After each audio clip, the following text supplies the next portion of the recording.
Hey, folks, welcome back to F1 Rolling Start, the American F1 podcast. And my God, what a weekend. What a weekend indeed. For those who are watching our video version of the podcast, you're going to see James just the picture of America. Yes. The boots, the hat. Wranglers, a hat, cowboy boots, Jackson Hole t-shirt. Because the greatest track in America was this weekend, period. It was so freaking good. Circuit of Americas never fails. It never disappoints. It is everything, and we're going to dive into it. We've got so much to talk about. Russell re-signs with Mercedes for 2026. Max was back, grand slamming the entire Austin grid into retirement this weekend. Ferrari had a bright spot as Chuck claimed his first podium in 5 races. But first, when did McLaren become the FIA? This is the question that is making me go mad, James. Oh, my gosh. The team is sabotaging their own during a critical title fight. So let's dive into McLaren right away. So we got to go back a race. Yep. We did not actually record for the Singapore Grand Prix. We took a week off. We needed a break. It was great. But we're gonna recap a couple things from the Singapore Grand Prix. So in Singapore, the Papaya rules were broken. Yeah. Or that's what's purported to have happened. Correct. Lando, first lap, touches Oscar. Yep. Wheels touch. There's no damage. It's a racing incident, in my opinion. Racing incident, and not just your opinion, and I would say 95% of the FI or the F1 world's opinion. But because of that, because McLaren says, hey, Papaya rules have been broken, they then this week at Austin announce they're punishing Lando, that there's going to be quote unquote repercussions. So stupid. Now, Sky Sports, Crofty, Kravitz, all those guys were losing their mind. Right. Along with the rest of the press corps saying, wait, what does this mean? And also, why are you even saying anything? Like, why is this even coming out? McLaren is punishing a driver for racing who is trying to chase down his teammate for a title. James, what is happening? Yeah. It's embarrassing is what's happening. McLaren is melting down. If Singapore broke them, then Austin buried them. Because you come into this weekend, Zach Brown won't even tell you what their repercussions are that they agreed upon at the beginning of the season. And apparently it doesn't really matter anyway, because as soon as we open up the sprint race, they collide into each other and completely take each other's cars justice. out. Like literally, exactly. Take that for your repercussions. I was like, this is how stupid this is. But I love what Lando said after the race in Singapore when he said, look, I saw an opening, I went for it. At what point do you want a driver that doesn't go for an opening? And if you have 2 number 1 drivers, then you've got 2 drivers that are looking for openings. Yeah. Regardless of the other cars around them, they don't care. And at this point, they have won the Constructors' Championship. They have plenty of parts left of a car that they're never going to use again. Let them go. Yeah. Let them race. Yeah. They didn't just lose in Austin. They self-destructed in broad daylight. Dude, you're so right. I mean, this was the cloud that overshadowed McLaren right after they won the Constructors. 100%. And the thing that's so infuriating about it is that it's all self-imposed. Now, we've been talking this entire season about the Papaya rules, about how McLaren's been handling their 2 drivers, and love them or hate them. There's some folks weekends have been like, these are great. Like, how are they able to hold these 2 drivers in check? Right. You look back at teams in the past where the 2 drivers hated each other's guts. Yes. And it was tearing the team apart. McLaren has somehow been able to keep a united front, even though they have 2 drivers who are both in contention for the drivers' championship. Yep. But here's the thing that's I don't think is fair at this point. This isn't junior karting. No. This is full-blown, career-defining championship battle. Yes. Lando and Oscar are in a straight-up death match. And here's the thing. They are not guaranteed another go at a title. There are so many F1 drivers who have won championship. 100%. But that one championship has changed their life. But this is possibly both of these drivers' only chance. Well, that's what I'm saying. It's like you're literally telling two drivers who might not get another shot at the title, hey, there's going to be repercussions for a racing incident where you as a championship contending driver went for a gap. Yes.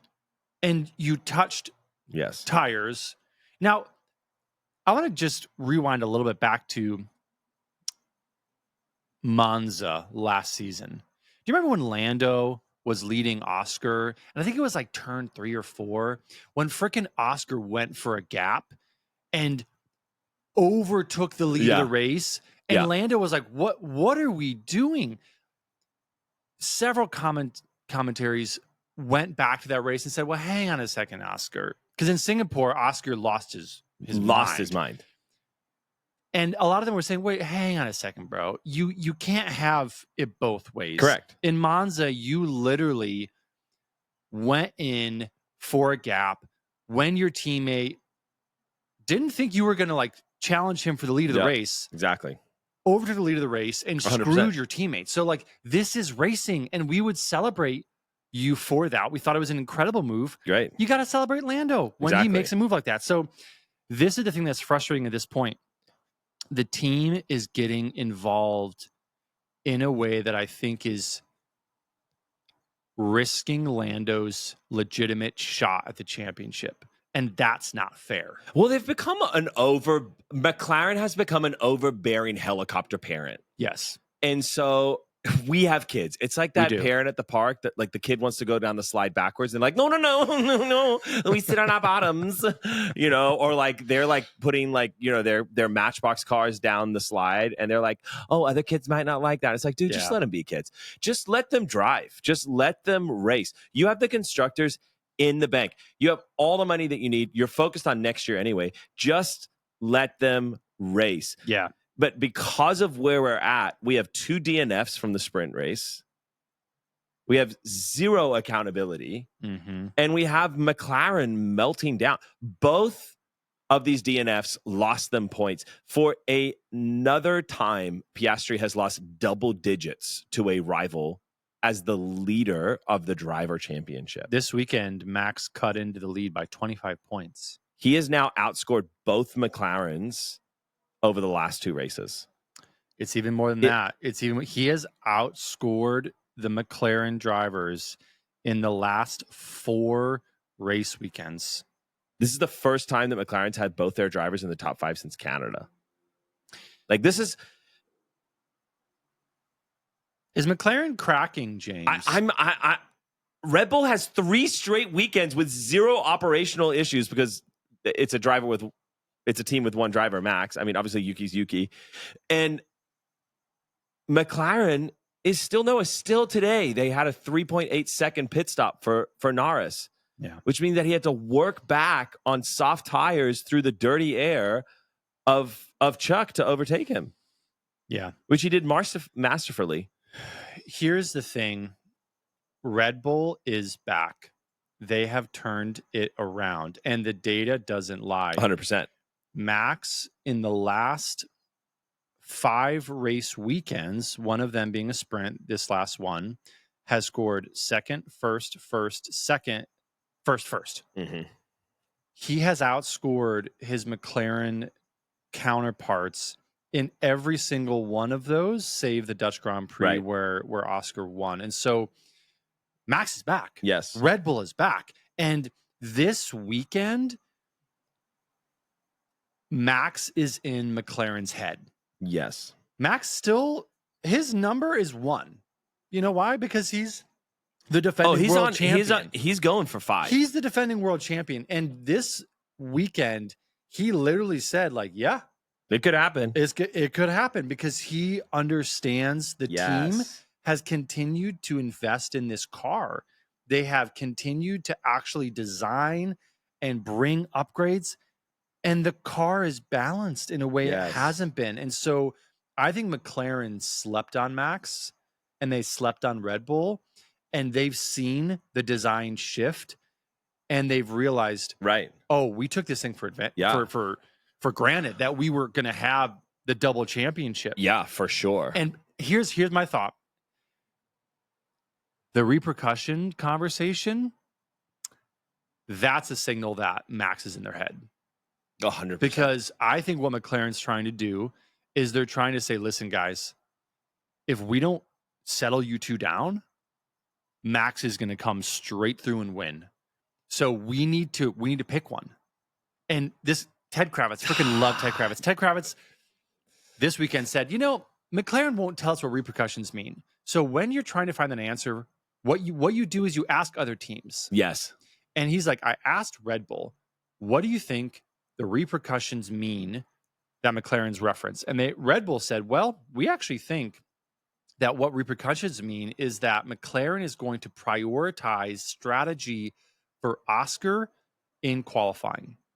The repercussions aren't going to impact Sunday, but they will impact Saturday. So he will get the preferential strategy. Interesting. And that'll be the repercussion. Now, this weekend it didn't matter because Piastri was absolutely nowhere in qualifying. I guess my question is this: has Red Bull's late pace and resurgence caused McLaren's mental game to completely crack? Here's the thing. I think McLaren they have won the constructors now twice in a row. So they've got some mileage there. They still have yet to win the drivers. Yes. They're still a rookie trying to take on the defending champion. Yes.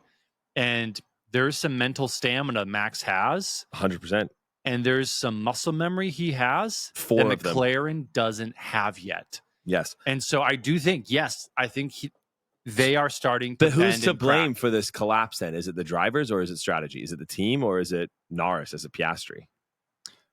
The Papaya rules are being put to the test. Max is putting them to the test. Mm-hmm. And we are going to see at the end of the season if the Papaya rules can withstand a Max attack.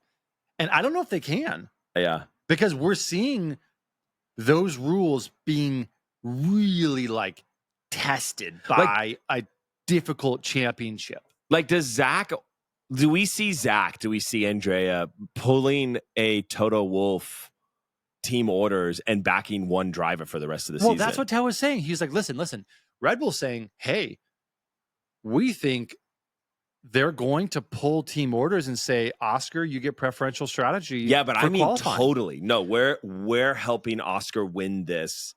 The team is aligned behind this.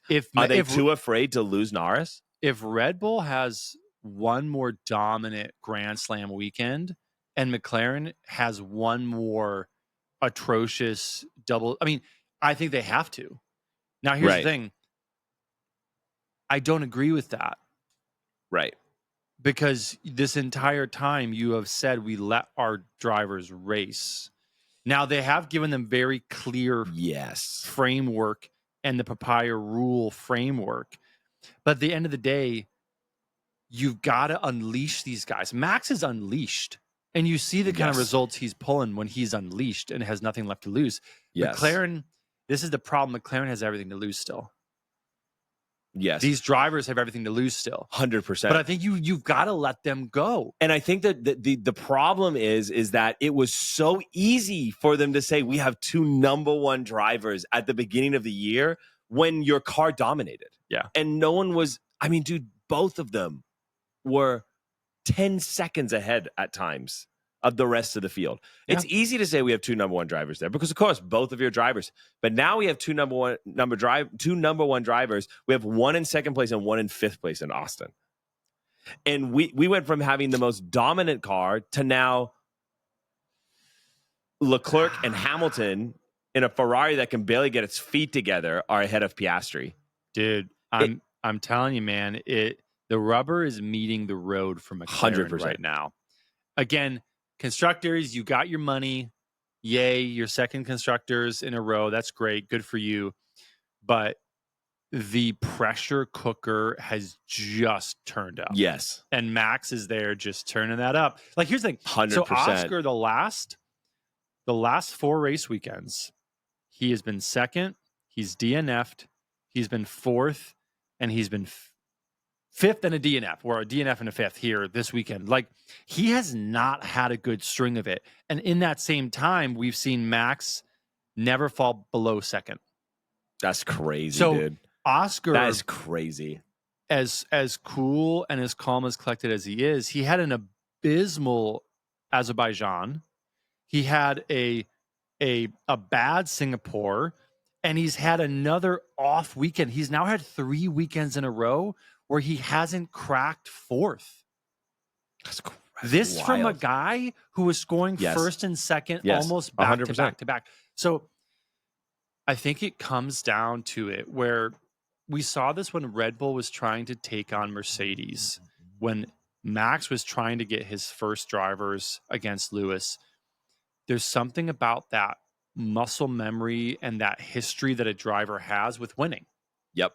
And winning the Drivers' Championship. Yes. Max has it right now. He's going for his 5th consecutive. Exactly. Lando doesn't have it. Oscar doesn't have it. And so I think we are starting to see the team and their framework and their rules be pressurized in a way that I don't even think they could have imagined at the beginning of the season. Way. And that's where mistakes start getting made. Yes. Well, they are being made. They are. Constantly. The team feels like it's on the back foot in qualifying. It feels like it's on the back foot in even PR. Like everywhere. For the team that has won the championship, you have to ask yourself, with the narrative that we're hearing now, did you really? Of course the answer is yes. But it doesn't feel like you've won it when you're not winning races anymore. And do your drivers, the quality of driver that you have, would have started the season going, I love being number one. I love that we're 2 number 1 drivers. They get to the end of a season in a massively dominant car, and they're asking themselves, could I have won the championship if I was on a team that didn't have this stupid rules and this idea that there's 2 number 1 drivers? Like, what if I'm legitimately like the real question is what if they did back Piastri? Then they would guarantee Piastri's world championship. Yeah, possibly. That's what Piastri's asking himself. Yeah. Speaking of those drivers for a second, I do have a question for you. So if you're Lando, how do you stay locked in when it feels like your team is undercutting the title fight? Because if I'm Lando, I'm saying, wait a second, I'm being punished for being a competitor. I'm being punished for playing the game the way I always thought it was supposed to be played. You see a gap, you go for a gap. If I ever stop going for a gap, I should stop racing. Right. So I'm also trying to hunt down my teammate and the team. And this is where we talk about them making mistakes. The PR nightmare they created for themselves was unnecessary. 100%. The repercussions, they didn't have to go public 100%. with that. It's like, I think there's a bit of hubris. Keep it internal. There's a bit of hubris coming 100%. out now where it's like, oh, we have the Papaya rules, and so we're going to let the world know, not that they're asking, but we're going to let the world know that, we keep our guys in check. We have the Papaya rules. Lando broke it, so there's going to be repercussions. You created It's like, dude, what are we doing here? And then the repercussions where you had a double DNF, an abysmal weekend, and Max cut into the championship by 25 points. Yeah, exactly. Like, and you just have two pissed off drivers. Yeah. And that are confused. But it was unnecessary. Are questioning, what do we do? What do I do if I'm Norris? What do I do if I'm Piastri? I start looking for other teams. Next year is open regs. if McLaren doesn't nail it, both of those drivers would be scooped up by almost any of the other top tier teams. Any of them. That's what you do. That's how you play the game. Norris has played the long game with McLaren. And where is the payoff this year? That's such a good Where question. is the loyalty? That it's fine. I get it. Like, I'm not about that. I'm not about nepotism in any way, shape, or form. See all of our previous content on Lance Stroll. But it's there is an idea of like, dude, come on, really? That much of a gap, and I'm getting repercussions, and I'm having to tell the press that, like, yeah, I guess it's my fault. Dude, whatever. Everyone else, including the multiple race car drivers that commentate on this, go, that was a racing incident. There was nothing. Yeah. It honestly felt like McLaren fabricated this walk of shame for Lando because they were trying to prove a point. No, fabricated a walk of shame. I love it. It literally felt like they fabricated a walk of shame for Lando because they're trying to prove a point and to say, hey, no driver is bigger than the team. Yes. It felt like we're placating. Like, yes. And again, I'm posting my Papaya square on my Instagram. Here's the thing. You can win the constructors that way. We'll see if you can win the drivers that way. Right. And I'm going to say you can't. No, you can't. We're seeing that now. Yes. We're seeing that now. And that's why we should talk about this. Because they said Red Bull lost their edge, and Max was sharpening the edge of Red Bull on the bones of McLaren. It was prolific what we saw. This wasn't a comeback. Unreal. This was not a comeback. This was a hostage situation from Max Verstappen. Turns out Red Bull's not dead. They were just reloading the gun. They're back. Dude. They're back. Your team is back, dude. How do you feel? I was never more proud to be a true Max fan from day one. I love it. Always day one. And a Red Bull fan. Now, here's the thing. The thing. Red Bull is back. Everyone has said it because the data don't lie. We've already talked about it. Their data shows that they're the most improved car. They have improved. They have continued to invest because the rest of the grid said, yeah, this car, we're not going to invest in it anymore. Red Bull said, what are we doing here? There's still a championship on. 100%. Cars dialed in. Pace is back. Yes. Max Grand Slammed this weekend, won the sprint, led from lap 1. Okay, so let's talk about Grand Slam for a second. So the Grand Slam term comes from pole position. It's where a driver and leading the race every lap and wins the race. Yes. But correct me if I'm wrong, wouldn't it be a double Grand Slam or a Grand Slam and a half? Because there was a sprint race. He also dominated. Like, I feel like we're not giving Max enough credit by saying a Grand Slam weekend, because a Grand Slam is just about the Grand Prix. The dude showed up on Thursday. It was insane. He was out for blood. He lit that track on fire. I mean, on fire, dude. Here's the thing. We saw... It's more than a Grand Slam is what I'm saying. It is. It's a Grand Slam, bottom of the 9th, 2 outs, 2 strikes, World Series Game 7. It's like that's the level, because Max, what he did is he punched his ticket and he said, the last couple of races weren't a one-off. 100%. McLaren, you were desperately hoping it was a one-off. It wasn't. This is the beginning 100%. of my comeback. Yes. Now, here's a crazy thing. This season saw the defending world champion become the underdog. This weekend, Max said, hey, dogs are going to eat. I'm getting dogs is going to eat. Dogs are going to freaking eat. And Max did. He literally... Yes. He was unparalleled. And the only thing more consistent than Red Bull's pace was Max's revenge. It was not the Empire Strikes Back. It was Max Strikes Back. I have a question for you. Unreal. Is this coincidental that it happened when Horner steps out? Or do we think there's too much of a lead time with upgrades in F1? Or do we think this is the fact that Laurent Mekies steps in, more engineer mindset, and kind of starts bringing these upgrades? Is it him? Is it what was already in the works? How do we look at that? No, that's a great question. I mean, what's the parallel we're seeing there? I think you're seeing the convergence of a lot of different things. And also, and here's the thing too with Horner, Now, Horner got his payout. It was like $80 million or something. He also forfeited half of it so that he could end his gardening leave early, which we need to circle back on because there's been some rumors. There's been some rumors. We'll circle back. So $40 million. Okay. Yeah.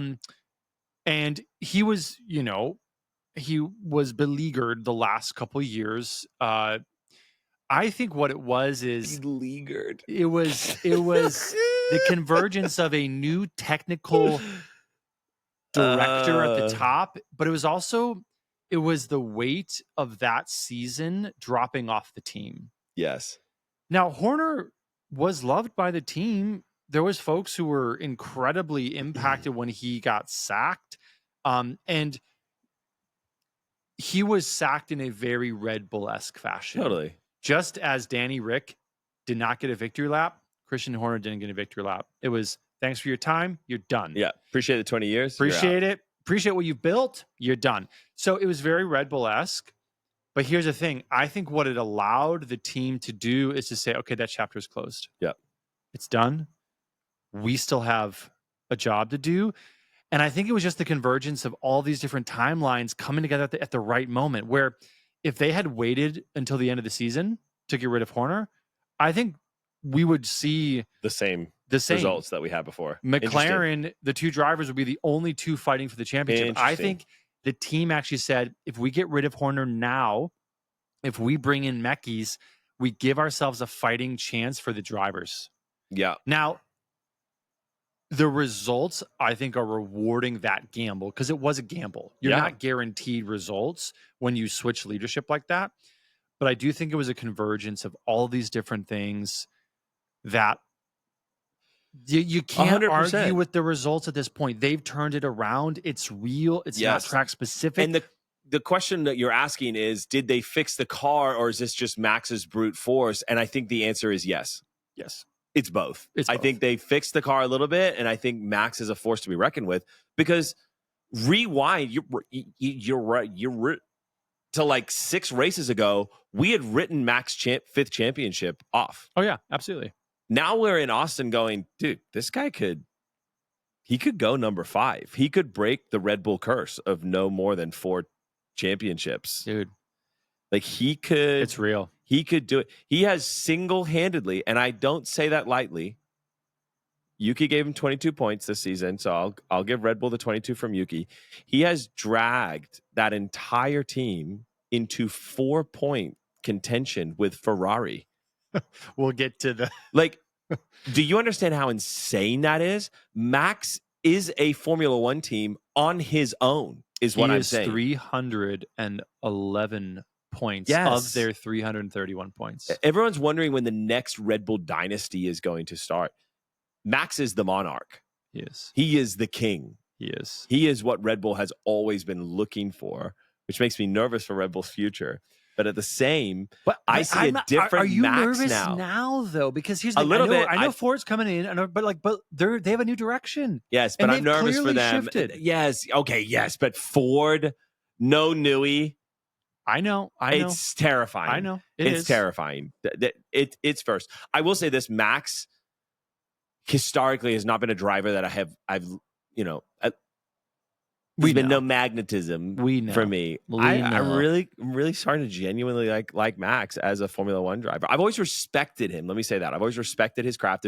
You cannot deny the skill on that guy. I mean, it's unreal. But what I'm seeing now, he is calm, ruthless, and to steal a word from you, inevitable. I'm telling you. He is inevitable. He is Thanos of the F1 grid. You cannot discount Max, and if you do, you do it at your own demise. Mm-hmm. And McLaren discounted Red Bull and they discounted Max. Now, here's the thing, for good reason. Red Bull gave them a ton of reasons to discount them, and then Red Bull made a really difficult decision and said, Christian Horner, adios. Meckies, get in here. We're going to continue to invest in this car, even though everyone's written this season off. And we're going to give Max a fighting chance. Yes. And that's what they gave him. The car's balanced. They gave him a fighting chance. And now what we see is McLaren starting to break, starting to make mistakes. The well-running, highly praised, highly funded, incredible machine that Zach Brown has created is starting to get nicks and scrapes and bumps and bruises. And it's so much of it is self-induced. Yes. Because when you see the inevitable, you start making mistakes. And 100%. so Red Bull, they're here. Now, it's still an uphill battle. They still don't have the high ground. No. McLaren is still at the top, and Max still has some fighting to do. But here's the thing. The lion is in the hunt. Yes. And the gazelles might be fast. but the papayas, lion always eats. Dude. Always eats. Yeah, dude. The lion's going to eat, dude. Austin was incredible. I'm a big fan of Texas in general. Great food, great culture. So great. Austin's got some of the best barbecue you will ever have in your entire life. Absolutely. But it wasn't Tex-Mex this weekend. It was Tex-Max. And McLaren melted down. Red Bull rose from the dead. Texas cooked the McLarens alive. Lando and Oscar, their constructors lead, great. But their grasp on the driver's title turned in confetti this weekend. Max reminded the world what domination actually looks like by literally leading the entire weekend. Red Bull came down to Austin with smoke in their tires.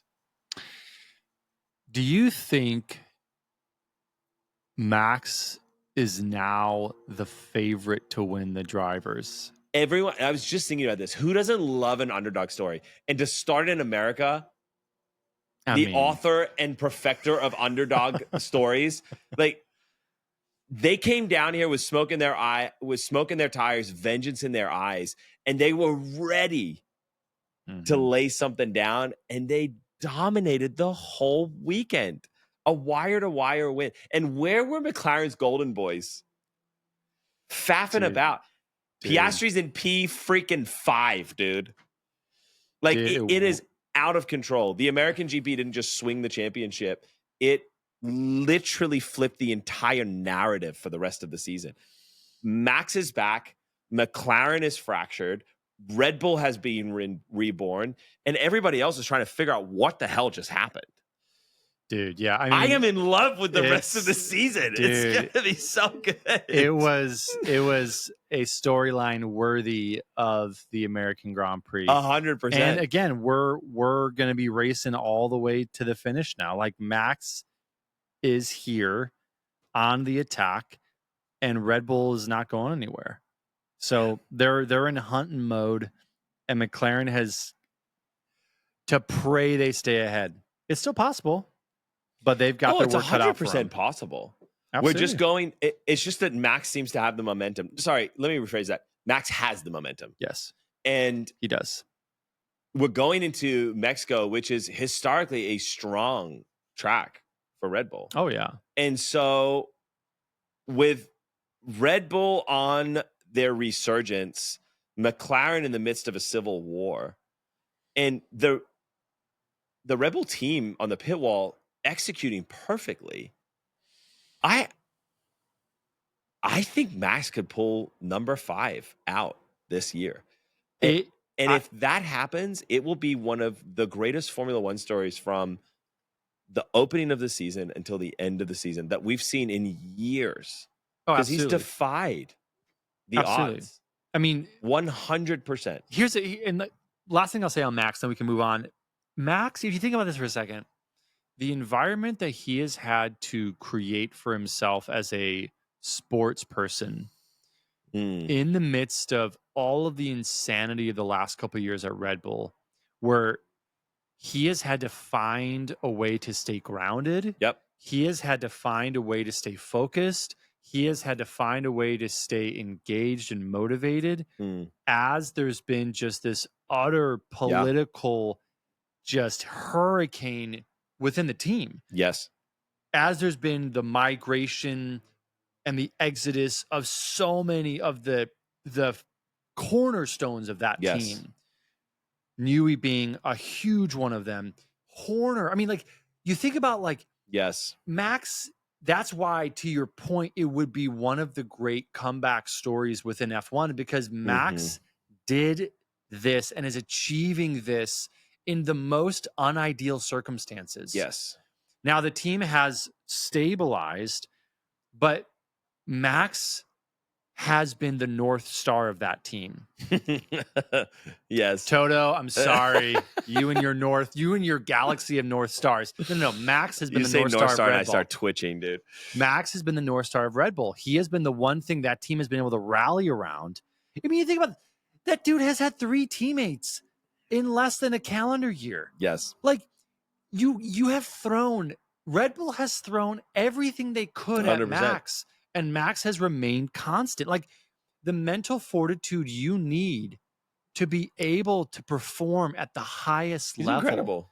Like, that is what makes Max one of the greatest of all time. Yes. And if he wins this season, that will be etched in eternity within 100%. That's why I'm telling you. He's one of the greatest. He's one of the greatest. I could continue on, we should probably go on to another team. Should we go on to the boys in red? Do we need to take that down? Do we need to take Chuck's Ferrari down? So my son already ripped the front wheel off, which is hilarious. I mean, I bought him another one for Christmas. It's okay. So Ferrari. Oh, jeez. Here's the thing about Ferrari. It was a tale of. It was like a double-sided coin for Ferrari this weekend because on the one hand, they get a podium. Yeah, it's nice. And then they're First one off with in a while. Yeah, Leclerc gets third place. Hamilton's in fourth. Good, theoretically, good points haul for them as a team. It's great. Good result. Podium, first time in the 5 races. It seems like they figure some things out. Good strategy. But then you realize where they're at in the constructors. Mm-hmm. And they went from fighting for first to now they have Red Bull coming at them. Yes. So Red Bull now is 3 points behind them. And if Max is 3 points behind them. Max is 3 points behind them, Ferrari is about to shift into 4th place in the constructors. It's crazy, dude. And they'll say they won't go any lower than that, but yes. They won't go any lower because Williams is way too far behind. But in a season where you sign Hamilton, where you're building off of this incredible momentum from last year, do you think Hamilton, when he joined this team, would have thought, yeah, we're going to be 4th this year?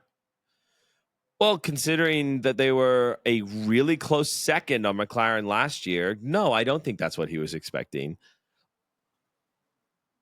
Man, I can't even wade into the thoughts of Lewis Hamilton.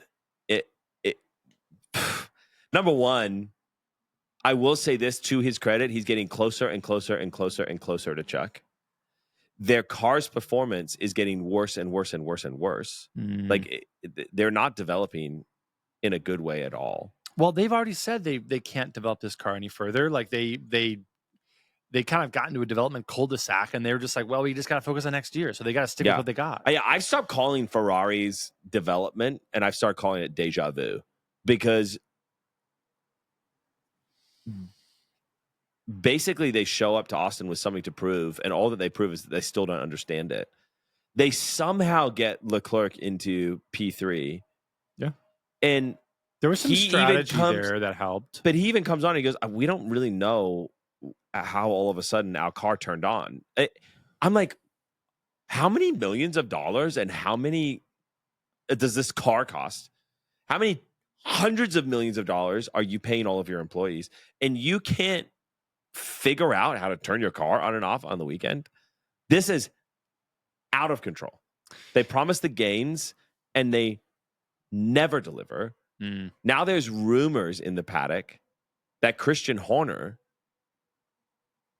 is lined up to take over from our wonderful friend. Well, here's the thing. Freddie Ferrari just this last week recommitted to Freddie V because of those rumors, though. But Do you think they're just playing both sides of it until they realize what actually the season ends up being? Like, if Freddie V loses third place in the constructors, which looks like they may. Now, here's the thing: they still are in contention for second place. Mercedes is only like 7 points ahead of them. But you can't look at this weekend with Ferrari ending in third and fourth and go like, oh yeah, even if Verstappen wins, like they'll still hold on to it because they'll get that's not normal for them. No, they have not been finishing in third and fourth. I know, or close sometimes. So my question to you is: if Freddie V and Ferrari end this season fourth in the constructors, is he done? Ooh, that's a good question, because they can either end in second or they can end in fourth. Those are big differences in money. I think, to be completely honest, Benjamin, if I think about Freddie V getting fired from Ferrari if they finish fourth, number one, it's really hard to think about that because all I have in my mind is the idea that bringing the speckled past of Christian Horner and the intensity and emotion of Ferrari together feels like the worst idea ever in the history of mankind. The Italians love some drama. Exactly. They love some drama. Don't need... Christian Horner brings his whole world of drama into the circumstance. I don't know if they need that. I feel like he's put that behind him since he's like... He paid for it. Sure, right? but he's I'm not talking about that idea of like whatever happened or whatever didn't happen. It's not that. It's him as his persona. He is a big personality. He is brash with his words. He's that kind of. But he's a fighter, for a team. Though. But for a team that is already dealing with all of that and for years has been saying so much and under delivering so consistently. Do they need someone that's going to come in and be the big personality of like, we're going to fight? Or do they just need someone that's going to be like, guys, let's just put these 5 or 6 different steps into play? But I agree, but think about Horner's track record and what he did at Red Bull. Yes, but think about Ferrari. Do they ever? Yes, but is Ferrari going to give him time to do that? No, I think they're going to go. They're going to go. You did not do it in a season. Get out of here. No. Go back to Britain. I think Ferrari needs to take a stone cold look in the mirror and say, what do we need to do to become the greatest again? And that may require us to actually bring on someone who has experience taking a team that was crap and turning it into a dynasty. Yeah. Which is what Christian Horner did with Red Bull. Like, Christian Horner was Red Bull. Obviously, he's not there anymore, but that man, for better or for worse, made that team what it is. So 100%. Here's the thing. Has Freddie V done that with a team? Does he have the experience? He did up until this season. He took them from where they were to number 2. Okay, no, I meant, sorry, I should be more specific. Has he brought a team No, he hasn't. to first place? He was freaking leading Alfa Romeo. I know. I'm asking this question because I know the answer to it. Can he do it? Ferrari needs... You're saying they need someone that has experienced world championships. I think they need to pair their Hamilton with a team principal who has the same CV, the same resume, someone who's got world championships under their belt. I like Freddie V. I really do. Freddie V doesn't have He's awesome. Those championships. Chuck doesn't have the championships. Hamilton does. So, like, Horner, honestly, is the only team principal who's available. That's an interesting thought because that's who basically has that resume. That's now Horner making Hamilton his new Max. This guy knows how to do it. Toto's going to try to do that with Max. Everyone's talking about it next year. We'll get to Mercedes later. Yeah. But, like, here's the thing. I think if I'm Ferrari and if I'm actually serious about wanting to win and not just say that I want to win, right, I'm going to have to bring in someone who knows how to do that and knows how to get out of the doldrums. And again, I like Freddie 100%. V. I like his vibes. I think he could do that. But this season has been a train wreck of a season. 100%. And here's the thing too. Hamilton is on a clock here. Hamilton is not a spring chicken, but also Chuck Chuck is now 28 years old. Chuck is not either. There's rumors that Chuck is looking around, and I don't blame him. I don't blame him. He's played the long game with Ferrari, just like Lando. But Lando's in contention for a world championship. And Chuck's if you don't not. think Chuck's looking from the other side of the garage going, hey, guys, isn't this what you told me that I was going to have? Isn't this why I've denied year after year offers from everybody else, including Mercedes, including Red Bull, including McLaren? I'm telling you. Where is my world championship? I'm telling you, these guys, they've got a clock and they want to win when they can win. And you've got Chuck, you've got Hamilton. Yeah. I think you need to bring in the big guns. And as much as I love Freddie, Horner's the big guns. Yeah, that's Horner's true. Horner's someone who's a pit bull. And he can hang with his team. He can handle the pressure. He can go toe-to-toe with Zach. He can go toe-to-toe with Toto. And he can come out victorious. He's done it before. And I think Ferrari would be stupid not to consider him. Just like Toto would be stupid not to consider bringing on Max. 100%. Again, we all love Georgie Poo. He's great. He's no Max. Yes. We all love Freddie. He's no Christian Horner. Yes. So this is where I'm like, guys, you're living in the past. We've talked about you before. You're the high school quarterback still wearing your Letterman jacket when they're 40, saying how great you are, and no one believes you. Yes, talking to the glory days. So until you win, you're nothing. Nothing. Yeah. And you're just a graveyard of guys who have won a world champion before and are trying to win again. Yes. So I think they'd be stupid not to seriously consider bringing in Horner. 100%. With all of the things that would entail. I don't disagree. I just think it comes with a lot. I think, of course it does. But I do think you're onto something, because the reality is that Austin this weekend was another tale of really Ferrari for the last year, which is they show up with flashes of speed, buckets of chaos, what appears to be zero direction. The car is fast enough to tease hope and slow enough to crush it. Same colors, same excuses, same ending. Complete mediocrity every single time. That's Ferrari right now. It is like the dude with the Letterman jacket. Dude, stop talking about what it was, because you might have had a six-pack once, but you've got an entire keg stored underneath that t-shirt now, and no one is impressed. You have more trophies in museums than you have in most recent years, Ferrari. Yes. We appreciate your history. We acknowledge it. Now do something today. Do something today. I mean, you can't say it better than that. Oh, thanks. That Ben. is literally what it is. I have nothing to add besides ditto. But man, you have a lot to say about your Mercedes. Crap together. Oh, I've got some stuff about Mercedes.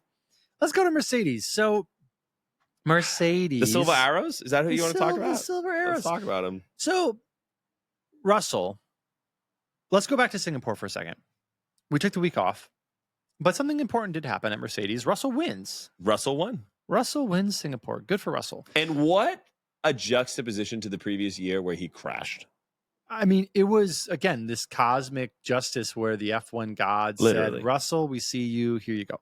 But he put in the work and he won. And he did it without a contract for next year. He sure did. Again, he was flying high, and Mercedes has rewarded him with now a contract for next year. But here's the thing. It's supposed to be a multi-year contract, but they've only mentioned 2026. Now, the Sky Sports team, I love these guys. Karun Chanduk, we've got Crofty, we've got Kravitz, and all these guys are saying, listen, Russell is at a disadvantage because his management is Toto Wolff. Exactly. He is represented. His manager is the guy that you're supposed to be negotiating with. He's represented by the guy he's negotiating with. So they said, listen, Russell this year has to get out of 100%. His management contract with Toto and needs to have his own management because he is hamstringed. 100%. And he is in a really bad bargaining position. And this experience he just walked through was the nail in the coffin. Yes. He was being dragged out. He couldn't get a hold of both his manager, Toto, No. And the one he's supposed to be negotiating with. Toto just iced him. 100%. Now, what manager ices their client? Correct. Ices their driver? Well, you're Toto when you're a freaking billionaire who owns Mercedes and you also are managing your driver. So Toto, of course, is in a great spot. He has it both ways, but it's not fair to Russ, and Russ is too good to continue that toxic type of management relationship. He needs to have autonomy, right? Because he is not guaranteed anything. No. Contracts are nothing. Yeah. We already know Toto has one hand around Russ and one hand around Max. Yes. And you can bet your top dollar that if the Red Bull Ford marriage doesn't work out next year, Max is going to Mercedes. If Mercedes performs, Max is going there for sure. So this is the thing. And it doesn't matter how well Russell does. No. Like Max is always going to one up Russ. So he's got 4 world championships on him. It's not a matter of if he's one upping him. He just is a better driver by definition. It's just nothing personal. It's just racing. No, it's just so data doesn't lie. This is the thing about Russ right now. Russ, glad he's got a contract for next year.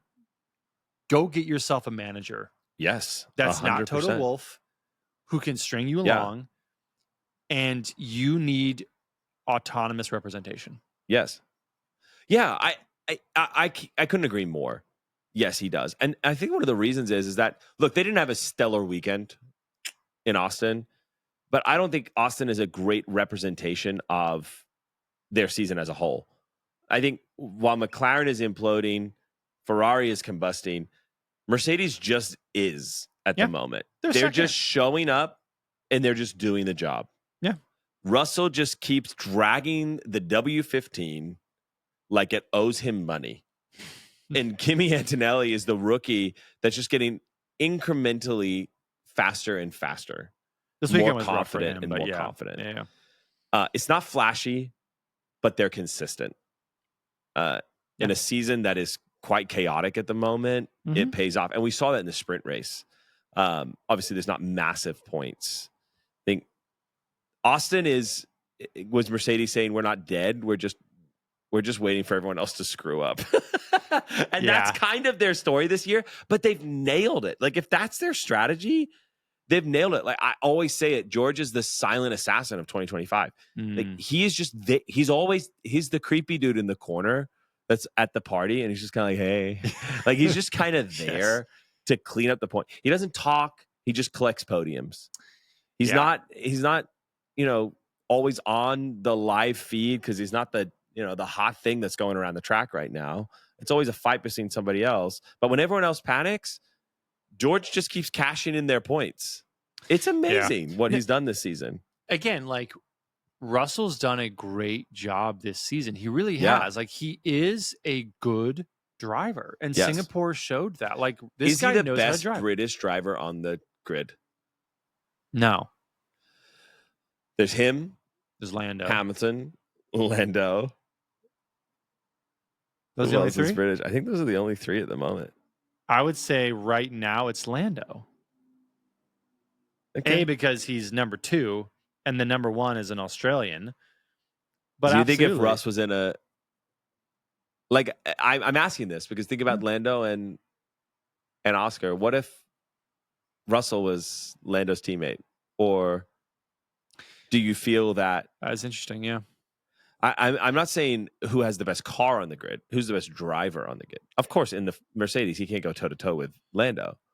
But think about the consistency that we're seeing from Russell this season versus what we're seeing from the other British drivers. We're seeing a frustrated and concerned Hamilton trying to get his bearings in a brand new car. Yeah, he's getting a little flustered in the Ferrari. We're seeing a Norris who still seems to be kind of emotionally finding himself a lot more stable over the last 5 races, like incredibly so. Absolutely. Like, who are you almost? But I feel like there's an argument that could be made. Like, if you were to put them in the exact same car, I almost feel like George is probably the most consistent, reliable, and best British driver on the field right now. Yeah, I mean, if you've got a reliable driver in a reliably fast car, then absolutely. Yeah. And that's a perfect world that doesn't exist. But I'm just saying, if it did, I think George would be the best British driver on the circuit right now. George Russell, I mean, I have a lot of respect for him. Because he looks incredible. I mean, yeah, he's always dewy skin, you know. If you were to ask AI to develop Mr. Effervescent, if you were to ask AI to develop the perfect male specimen, it would be George Russell. I mean, I don't think he can grow a beard. That's his one flaw. I don't think he's gone through puberty, but other than that, it's amazing. Yeah, I mean, it is amazing. I think Mercedes has been the consistent team of the Ferrari, Red Bull, Mercedes trio. McLaren's been off on their own, but of the three, like, it has been Mercedes, and you can chalk that up to Russell's consistency, because again, Antonelli's new and he's not been as consistent. I honestly think I would credit Mercedes' consistency to Toto and Russ. It's the two of them. Yeah. Like, they're the two that have been consistent. They're the two that are, I think, pushing the team forward. And so Russ deserves, and we'll go back to the contract conversation for a second. I think Russ deserves a multi-year deal. He deserves a commitment from Mercedes. He has a 1+1. But that's not a 2. That's Bottas status what we used to that saw. Was Hamilton, and Hamilton's like, I'm better than this, Toto. 100%. Come on. And Hamilton can make that argument. Russ could make that based off of this year's performance. Hamilton has 7 world championships, 8, depending on who you're talking to. That's fine. And yeah, I think for Mercedes, it was funny because Russell was asked how long his contract was, and he was like, "Oh, it's like 52 pages." Like, over and over again. Like, it was like he was so proud of that joke in all of the like press interviews. It's so funny. That's incredible. Good on Russ. Was exactly. I was like, dude, my guy in America too. I was like, that's what we're looking for here. Yeah, I think in a war of chaos this season, Mercedes is highlighting the fact that discipline wins. Yeah, and I think what we're seeing from Toto, from Russ, and Antonelli is they knew that this was an investment season for him. Mm-hmm. He's a rookie in a top tier team, so they have to hold back some expectations from that. And I think what we're seeing from them is a maturity coming back, a gamesmanship, if you would, that they're reminding everybody, hey, Ferrari's got the pomp. They've got the clout. They're loud. Red Bull's essentially an EDM concert gone wrong and right some weekends. And we're just here to show you that we're consistent and we're going to win this at a metronomic pace. That's what got us out 8, and that's what's going to get us out next one. They're not trying to change who they are. But they're back to who they are. Mercedes is the North Star of Formula One. Oh, my gosh. They are the consistent ones. They are the true ones. Exactly. And I have a question for you as we shift from Mercedes. I'm just saying, but we get shift from Mercedes. But I think Toto is not throwing his headset anymore. No, I think he's back to playing chess in Formula One. And that's where he thrives. That's his sweet spot. That's where he's a freaking businessman and an investment. Dude. Like, he's investing in Antonelli for his future. The guy, watch out for Mercedes next season. They're going to be 100%. If they're not at the front, then yes, I would be stunned. Yes. Others were melting down in Texas heat. Mercedes was sipping ranch water, having the time of their life. They were doing their thing. I have a question for you, sir. Mm-hmm. Who are we talking about? I want to actually shift from talking about a team for a second. Yeah. I don't have anything else on the other teams because I don't really care about the other ones. Are we shifting to the meaning of life? What are we shifting? We're shifting to America's relationship to Formula One. Okay. I'm concerned we don't have the attention span long term to sustain this relationship. I'm a little concerned there might be a Formula One bubble that is going to burst. Here's why. Listen to me out for a second. I've been deeply concerned about this. Now, you and I, we're true believers. 100%. We are true believers. I mean, God almighty. We've been doing this podcast for 3 years. This is the only sport. I'm from freaking Cleveland, Ohio. I have no idea what's happening with the Browns, the Guardians. The Cavs. What? This is my sport. We're true believers. But here's the thing about Americans that I keep coming back to that I'm concerned about. Americans have a short attention span. I don't need to say much more than that. We just do. We watch TikTok videos. There it is. For 3.4 seconds, and then we have to move on to the next one. Formula One is not for the faint of heart, and it's not for those with a short attention span. Here's some of the dynamics of Formula One that are radically different than American sports. Now, American sports, whether it's the NBA, the NFL, Major League Baseball, it is one perpetual upward trajectory until the final championship, the finals, the World Series, the Super Bowl, and Americans just are hooked on that drug. 100%. Where it's just, we're going up, and then crescendo, oh my God, it's this incredible championship. That's not Formula One's formula. No. Formula One has a formula where literally the championship can be won with half the season left. Yeah. And there's this kind of, we're going up, and then there's this anticlimactic, and we have to create drama again. And I think in part, Formula One's having to create the drama because there's a huge American audience. 100%. And they're having to keep these people engaged because Americans, we're used to our sports just lasting until the very end and then this huge championship. So I'm a little concerned because there's so much money that's going into Formula One. There's Cadillac. Apple is just now signing up for the next 5 years, starting next season, as the sole distribution partner for Formula One, the sole streaming partner for Formula One. We just had the F1 movie, the highest grossing sports film of all time. Yeah. I'm a little nervous that we're like up at our pinnacle and we're about to crash. Yeah. Because Americans have a short attention span, and Formula One is for those who have patience. Formula One, a title in Formula One isn't won in a season. It's slow. It's grinding. It's a legacy building campaign. We see teams that have taken years to get to where they're at.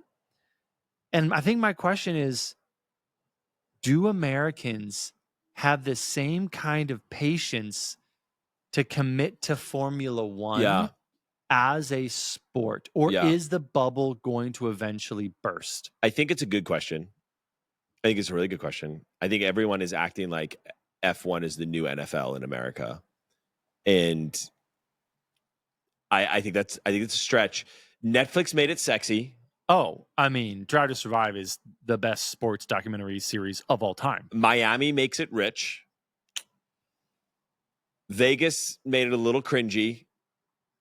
But I think the question that you're asking is important, is because the question really is do Americans love Formula One? Or do they just love the 20 hot drivers? Yeah, exactly. Are we just in a motorsport like situationship era? It's kind of like, we're friends with Benny's for now. I think the reality is that culturally F1 is actually cool. Yeah. In the US. No, I agree. You have fashion collabs throughout. You can walk through a mall in America right now and you can go, you don't do this, but you can go in there. I hate malls. And you can go to PacSun, you can go to Abercrombie, you can go to many different stores, and there are Formula One collabs. Costco's got Formula One cars. Exactly. Lego. Celebrities are in the paddock. America loves celebrities. Mm-hmm. Whatever a celebrity loves, America loves. Call us shallow. We're a little bit. It's good to splash around in shallow water every once in a while. Vegas makes it a luxury weekend. Attendance in Austin this week was over 440,000 people. That's the most they've ever had.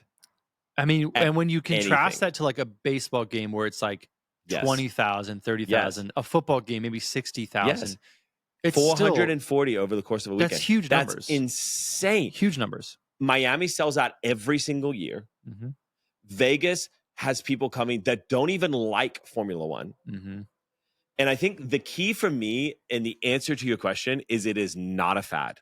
Because the reality is, and you might not like this, Ben, Gen Zs, they don't like NASCAR. No. They like a storyline. They like a through line. They want to travel from the beginning of a story to the end of a story. And no sport gives you that.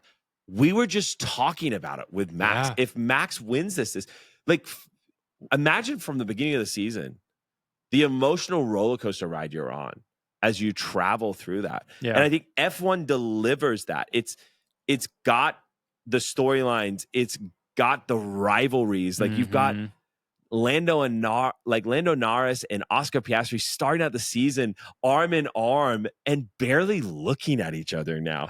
Like teams are investing. Red Bull's got an HQ now in the States. Andretti is still trying to get a seat. Cadillac's coming in next year. Like Visa, Cash App, Stake. These are American companies pouring money into the sport, and they don't pour into things that lose. They pour into things that are going to win. Also, there's a massive podcast boom.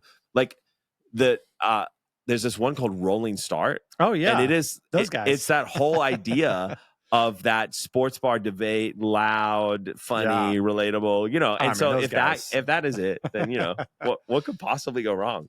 No, I mean, first off, wonderful monologue. God, you're welcome. You reminded me of why I deeply, deeply love this sport. And here's the thing. I'm reminded once again of why I actually really enjoy this sport is because I have shifted in different areas of my life to a slower pace. Yep. And it's crazy to say that like I like F1 because I have a slower pace, but what I mean is it tells an incredible story and you have to have the patience to follow it the entire way through. Max's story is a story that goes back years and this, I think I'm going into my 6th year as an F1 fan. And I remember from the moment I started being so compelled by this Dutch underdog who was doing everything he could 100%. to win. And then now to come full circle where he's once again an underdog. That story is so compelling. But I think the thing that I personally love about F1 is you also get these eternal epic meta narratives where it's the Jacob versus Esau, brother versus brother, where it's the two teammates gives you this eternal type of kind of narrative that no other sport has. Where it's you're on the same team, you're connected, but there's a deep interrelational dynamics and conflict and you're is it a team or is it the individual that is going to succeed? And so, I mean, I personally think there is no greater sport. No. But I think the thing that I'm concerned about is America, we do love to overinvest in things and blow big bubbles that eventually burst. No, 100%. So I think my question is what kind of F1 are we going to end up with? Are we going to end up with the Vegas American F1 or the COTA American F1? Which one's going to settle down as this is actually who we are as a country that appreciates this sport? Is it going to be we're here because of the glitz and the glamour and we're gambling, but we're also watching the race? Or is it 400,000 people going to Austin, Circuit of the Americas because they're true sports fans? I think it'll always be different in America. I mean, look, for as much as my monologue spoke of the glory of Formula One, but the reality is that, I was reading an article the other day. Americans, within about 20 minutes of the opening of the race, they flipped over to another app because Americans are there for the first lap. They're there for the first run. I hate and that after sometimes. about 20 minutes, for us fans, after about 20 minutes, we're watching, we're listening, we can't get enough of the commentary. But if you sit back from the average American watching a sport, it's cars that have separated. You got DRS trains. They're going around. Oh, they're doing a pit stop. They came out. Wait, they didn't overtake. It's just because they got new tires on. So that's what Americans are doing. You got Drive to Survive, which has if we're being honest, it's not about the sport. It's about the characters. Yeah. So which is why it's so compelling, honestly. 100%. But the novelty's starting to wear off. And then time zones suck, dude. Who wants to get up at 3 a.m. in America to watch a race? Who's watching races at 4? They're waking up to use the F1 Fantasy app at 4 a.m. on a Saturday, you wouldn't know this because that's when qualifying is in flipping Azerbaijan or wherever they are that week. And so, and then the other thing is that like tickets, Miami sells that every year. It's the same price as going to Coachella. Yeah. So like fans feel priced out, real true fans. What I think you will see is that the majority, I was reading another article, the majority of Americans that watch football now, it's not live. They watch the 30-minute replay of the whole game. Yeah. And it's action shot after action shot after action shot. It skips all of the reset, skips all of the boring stuff, and it's all action all the time. And so I think you will see a unique sect of Americans that love the sport, but they watch the 30-minute recap. Yeah. And then when Coda's on, they go because we have 3 races every year. So out of the 24, we're going to spend 2 hours watching the ones that are actually in our time zones. Yeah. But, U.S. viewership, it's down 8% than it was over 2024. And that's because our underdog, our Max, was out halfway through the season. Social engagement is up 20% because Americans love 30-second videos. I think you're again hitting on really, really good points. The thing I appreciate about F1 is it's a long form sport. I love it. And so I do think that there is a long form culture in America as well, even as we also have a parallel track of like the 3-second videos. And that really shows up in the podcast space. Yeah. And I do think like we have the ability to pay attention. Yeah. I just hope we can pay attention long enough, because also F1, what it does, and I love this, is it reminds Americans when you've got to wake up at 3 a.m, hey, the world doesn't revolve around you. There are other countries in the world. Nice. And I actually appreciate that, where it's like, oh yeah, like it's not at like, 7, 8 Central time. Like it's like, it's at 3 a.m. and I'm like, wait, there's people awake. Yeah, but dude, Joe Smith in Cleveland does not care about that. Auntie Hilly in Alabama is not giving a flying rip about what happens. She's spending 40 hours of her week on Facebook. Like, she doesn't care about that. I think the truth is that America doesn't have an F1 problem. They have an F1 attention span problem. Yes.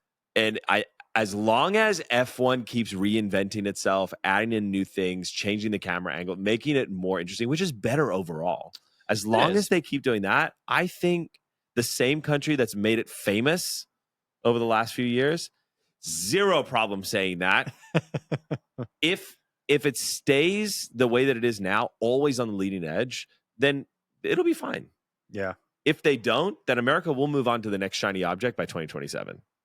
We'll still be interested in Formula One. We will. There'll be those of us. There'll be those of us that are die hard, but America could move on. That's a great question, a great thought. Thank you for bringing that up. Yeah, I just was feeling a little existential. And you wouldn't let me know before the show. And now it's been revealed. Was a cold. You're like, question. You answered. Good thing I've been reading articles this week. You've been answering brilliantly. Okay, so looking ahead, we've got Mexico as the next race. What are your predictions? Is Max on the attack again? He didn't do well in Mexico last year, by the way. But what are your predictions for Mexico? Mexico's going to be tough. I think Ferrari could do okay. I know that's surprising. I think they'd probably be where they are this week. I'm predicting I would say 5th and 6th for Ferrari. Mercedes, I think, will fall back. They've historically have struggled in the thin air of Mexico City. I think we could see McLaren bounce back this weekend because this track would seem to suit their car much more than Austin. Mm-hmm. And I think they're going to have something to prove. So it's either going to go well for them in that, or it's going to go very poorly in them for that. Dude. And I also feel that we are going to see, regardless of Papaya rules and who or what these elusive consequences are, I think we are going to see Norris at minimum, maybe even Piastri go, I don't give a rip. I'm gonna drive the way that I want to drive. And I'm gonna come into the pit when I come into the pit, and you better have the tires ready. I love that. I think we're gonna see the drivers. I really truly believe they're gonna reach a point now where Norris can sniff a world championship. Mm-hmm. He is 14 points away from leading what he has lived, trained, and dreamt of his entire life.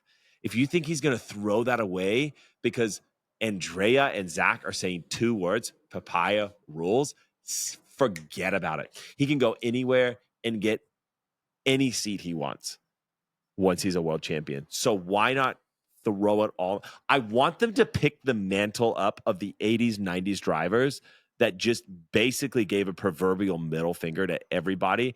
I don't like you. I don't care. I'm here to get this world championship. I want us to look back on Norris or Piastri, whoever. I'm sorry, I've started. Dude, I want us to look back and I want us to go, I love them like we do to Michael Schumacher, but he was a jerk.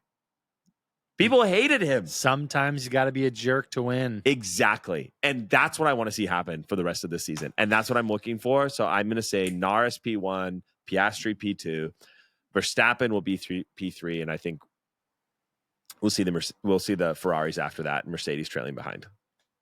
I think, first off, that's fantastic. I love that. They need to embody the spirit of F1 of old. Yes. Just grab the drivers by the horn. Like, well, the last time that McLaren did this was with 2 drivers that hated each other and were phenomenally aggressive. You got to go for it, dude. Ran each other off the track. Like, just go back to that. That's awesome.